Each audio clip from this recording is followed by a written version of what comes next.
নাহমাদুহু ওয়া নুসাল্লি আলা রাসূলিহিল কারীম আম্মা বা'দ। দিন দিন আমরা সুন্নাহ থেকে দূরে সরে পড়ছি, অথচ আমাদের উভয় জাহানের কামিয়াবি নির্ভর করে সুন্নাহর যথাযথ অনুসরণের উপর। একজন আদর্শ মুমিন রাসূলুল্লাহর ছোট থেকে ছোট সুন্নাহকেও শক্তভাবে আঁকড়ে ধরে। কথাবার্তা, হাঁটা চলা, খাওয়া দাওয়া, কাজকর্ম সব কিছুই সে সুন্নাহ মোতাবেক সম্পাদন করার চেষ্টা করে। হাদিসে যেসব দোয়ার কথা এসেছে গুরুত্বের সঙ্গে সেই দোয়াগুলো পড়ে। যেমন ঘর থেকে বের হওয়ার দোয়া, ঘরে প্রবেশ করার দোয়া, পানাহারের দোয়া, কাপড় পরার দোয়া, মসজিদে প্রবেশ প্রস্থানের দোয়া, ঘুমানোর দোয়া, ঘুম থেকে জেগে ওঠার দোয়া। এভাবে আমাদের দৈনন্দিন জীবনে সুন্নাহ নির্দেশিত অসংখ্য দোয়া আছে।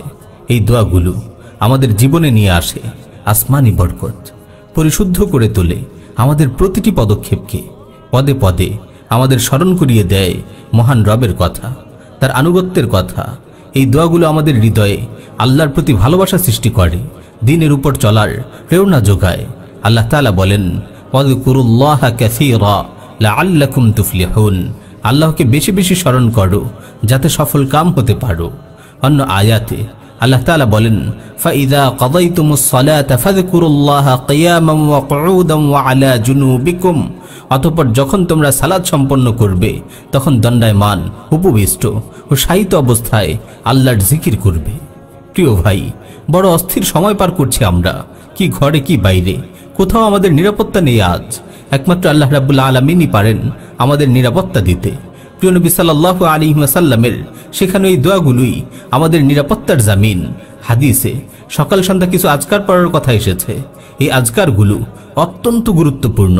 দিনের শুরু ভাগে এবং রাতের প্রারম্ভে যখন আজকারগুলো আদায় করা হয় তখন মনে হয় পুরো 24 ঘন্টাই এই আজকারগুলোর বরকত আমাদের ঘিরে রাখে।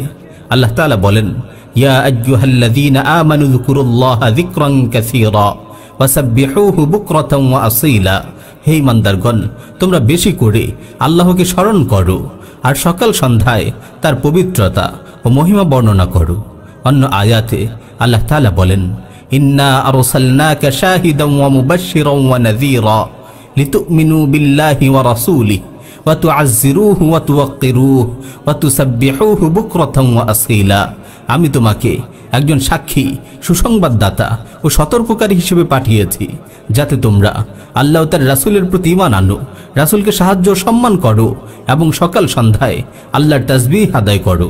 5 ওয়াক্ত সালাতের পরও কিছু আজকার আছে, এগুলোর ফজিলত ও গুরুত্ব অনেক বেশি।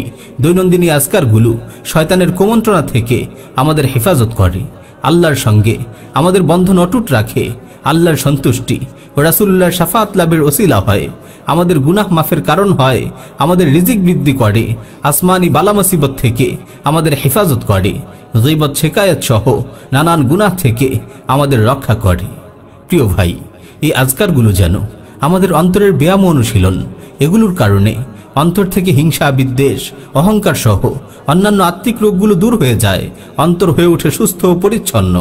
একজন আদর্শ মুমিন শরীরচর্চা ও ব্যায়ামের মাধ্যমে যেমন শরীরের যত্ন নেয় এবং শরীরকে ফিট রাখে, তেমনি ভাবে নিয়মিত আজকারগুলো আদায়ের মাধ্যমে সে আত্মাকে সুস্থ ও পরিশুদ্ধ রাখে। প্রিয় ভাই ও বোন, আর গাফলতি নয়, আজ থেকেই আজকারগুলো নিয়মিত আদায় করতে শুরু করুন। কোনো আলিমের সঙ্গে পরামর্শ করে সহিহ সুন্নাহ থেকে সংকলিত আজকারের একটি বই সংগ্রহ করুন। এতে আজকারগুলো আদায় করতে আপনার সুবিধা হবে। আল্লাহ তাআলা আমাদের সবাইকে আমল করার তৌফিক দিন। আমিন।